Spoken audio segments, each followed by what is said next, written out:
Hi, I'm Chantel Cohen, and today we are going to talk about the way you want to be loved and needs. And the way most of us want to be loved has been put into a wonderful framework called the love languages. Many of you are familiar with them. And so let me just revisit what some of those are.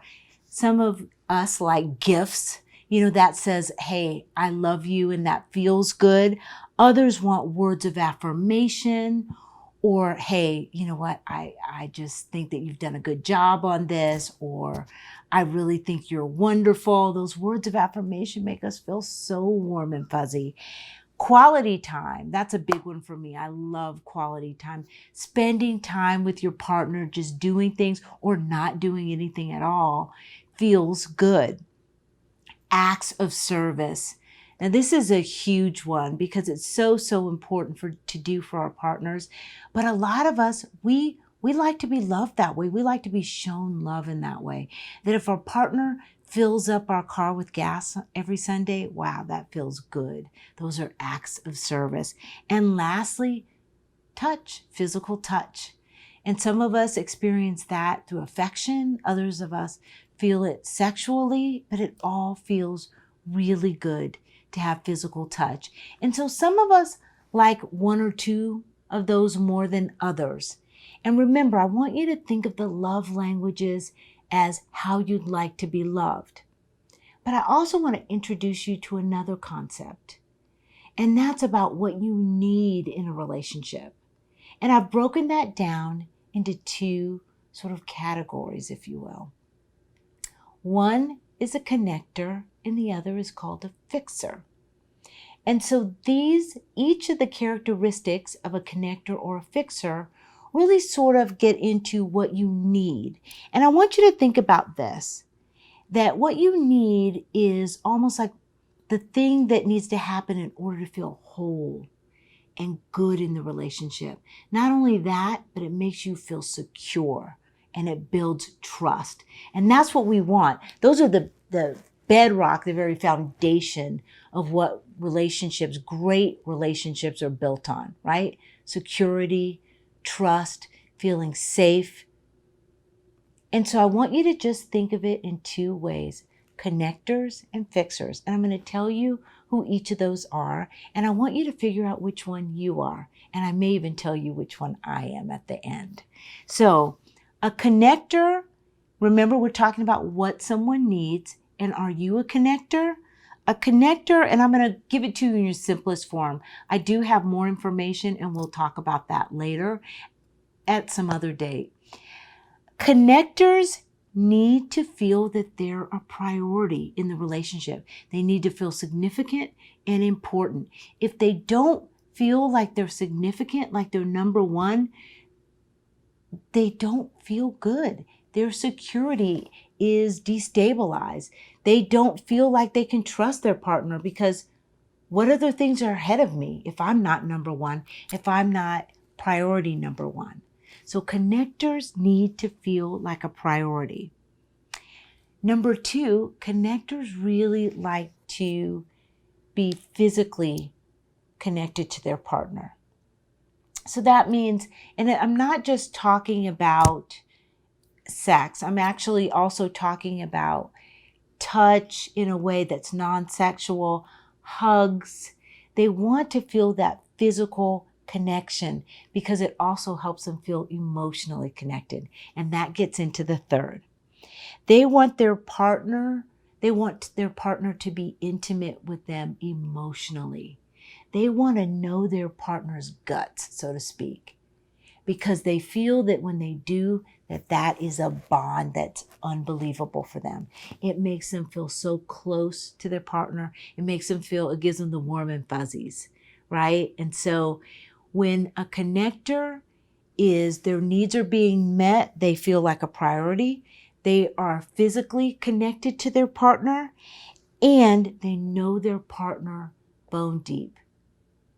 And so they feel like, oh my gosh, I feel wonderful in this relationship. Now let's get on to fixers, what they need in a relationship. Fixers, they want to be appreciated for what they do in the relationship. And guys, I don't want you to get this confused. This isn't a person who's sitting around waiting for you to say, great job, love that, you're so awesome. They just want to feel that their partner knows that they are committed to the relationship and there are things that they're doing in order to make the relationship run, to make sure that the relationship feels like it's completely taken care of. And so these folks, they're the types that will say, hey, you know what? We need to get a plumber in the house. They're going to make sure the plumber's there. That they're going to maybe handle the finances. That if there's a big issue, they want to go ahead and help you solve that.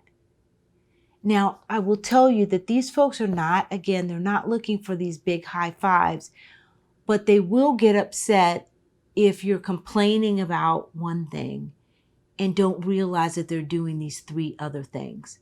So let's say that a fixer's partner, and the fixer's partner is more than likely going to be a connector. About 70% of the couples I see are fixers and connectors.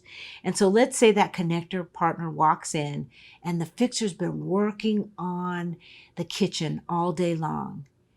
And they say, oh, wow, I see that you forgot to sweep the floor. But the fixer's done all these other things. They've, repaired something in the kitchen, and the first thing their connector partner notices is the thing that's wrong. That would upset them. It's not that they're looking for all of these high fives. It's that they do want to be acknowledged for what they do and not criticized for what they don't do. So, number 2, they want you to understand that their intentions are good and give them the benefit of the doubt.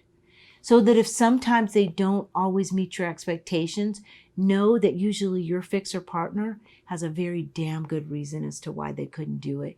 And they really want you to give them the benefit of the doubt. And lastly, they want space to think. And I know this sounds kind of unusual. Fixers like to think through issues. So if you're arguing with them, they're not going to necessarily argue back. They may actually get a little silent because they're thinking about it in their head. They're trying to figure out what they're going to say. And if their connector partner can't really appreciate that, they start to feel like they're missing the mark, that somehow they may be failing in the relationship. So they really want to feel like they make their partner happy.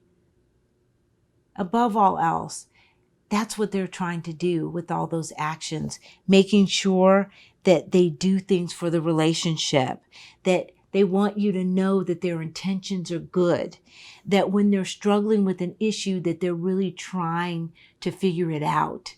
And so they ultimately want to make their partner happy. So, isn't that great that even the fixer, that their goal and what they need is to feel like they're getting it right with their partner. So guys, I've thrown a lot of concepts at you, and we're going to talk about this a little bit more, but I want you to think about it. Are you a connector, somebody who needs to feel like you are a priority, or are you a fixer? Are you someone who needs to make sure that you're handling things in the relationship and doing things? Because these things are going to help you identify what your needs are in the relationship. And these go in conjunction with the love languages. I often think that people who are connectors probably enjoy, and I say probably or may enjoy quality time, obviously physical touch, and possibly words of affirmation. Fixers, on the other hand, may enjoy acts of service, words of affirmation, and they may enjoy quality time as well. So guys, which are you? Are you a connector or you're a fixer? And with that, I want you to be on the lookout for my next video, because in my next video, I'm going to talk about, are you a good catch?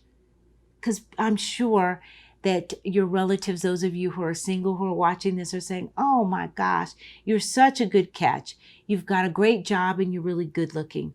Well, that's not enough. I'm going to talk about what you need to do in order to make yourself a great catch. And one of those things is to be able to articulate your needs. Are you a connector or are you a fixer? And so just in case, if you're wondering, am I a connector or a fixer? I am a connector, and I'm married to a fixer. Remember, about 70% are going to be, you're going to see partners, one is a connector and one is a fixer. So, and most of the time I'll be talking about that 70%. But at some point I'll talk about those people who are connectors or fixers. We'll get to that at some later date. But hopefully this has been helpful, and to tell you how you can use those love languages in connection with your needs. Remember, your needs are the things that are going to have you feeling safe, secure, whole, and will build trust in the relationship. I'm Chantel Cohen, and I help couples become one again.